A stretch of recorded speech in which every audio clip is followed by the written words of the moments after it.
We all have this idea that the reason I'm not getting where I'd like to be, particularly with young people and working with young people over the years, it's because my parents want this, and my parents think that, and my parents won't let me do this, and I always said, well, but why are you so attached to what your parents think? Well, these are my parents, and I have to do it. I said, you can listen to it, you can take it in, but you don't have to embrace it. You don't have to live by that. And certainly when you become adults, when if there are people out there who convince you that you should or shouldn't be doing this or that, then you're going to continue to attract exactly what it is that they have their attention on. So if you put your thoughts on what they want for you, you tell everybody else about how it makes you go from being blissed to pissed just by being in their presence, just by being on the telephone with them, that person, that in-law, that mother, that father, that grandparent, that child, whoever it might be, is giving you, or even your neighbors or your friends or whomever, your coworkers are telling you what you should or shouldn't be, and you don't like the advice that they're giving, and you resent very strongly. One of the 10 secrets for success and inner peace says there are no justified resentments. Your resentments are things that destroy you.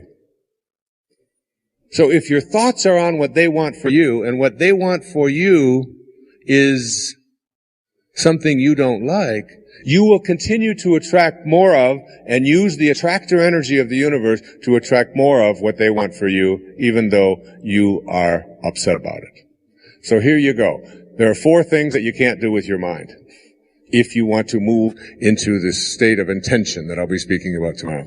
And these are, you cannot put your thoughts on what's missing, on the circumstances of your life, on what you always have been, or what others want for you. So you have to learn to do a somersault into the inconceivable and only put your thoughts or your attention on what you intend to manifest for yourself. I include here what my great teacher Lao Tzu wrote in the Tao Te Ching. When the greatness of the Tao is present, action arises from one's own heart. When the greatness of the Tao is absent, action comes from the rules. Live your life in accordance with a Tao-centered or God-realized point of view. You know what is right, what your heart tells you.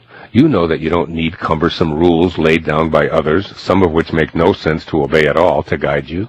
But the rules should never be a final factor in determining anything about yourself. Instead, these wise men ask you to go within and be guided by what your passion dictates, as long as it doesn't hurt anyone else, of course. If you have a tendency to employ the excuse, "the rules won't let me," know that it was handed down and enforced by those who wish to control your behavior. Yet here again, it's important to take full responsibility for your own actions. You're no longer a child who needs rules to make sure you're safe, healthy, and functional within a family or a classroom. Be willing to consult your adult sense of what's right for you. Assertively pursue that vision, keeping a silent vigil on your inner passion. Overlook the pressures to do things by following instructions and edicts that are simply no longer applicable to you. Every thought that you have is an energy. Everything in the universe is an energy.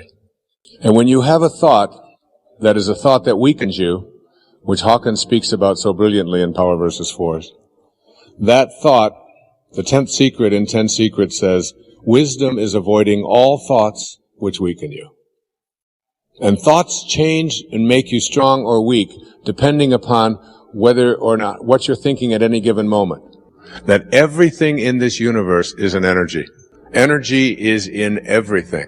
And here's one of the most powerful notions about how you move into this area of bringing higher energy to the presence of lower energy in your life to strengthen rather than weaken you.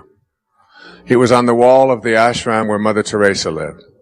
And it goes like this. If you want to know tonight what to do and what to think and how to bring this energy to you, there is nothing that you can't do when you shift your energy from energies that weaken to energies that strengthen. And this is what Kent Keith had written and what Mother Teresa lived by. She said, people are often unreasonable, illogical, and self-centered. Forgive them anyway. If you are kind, people may accuse you of selfish, ulterior motives. Be kind anyway.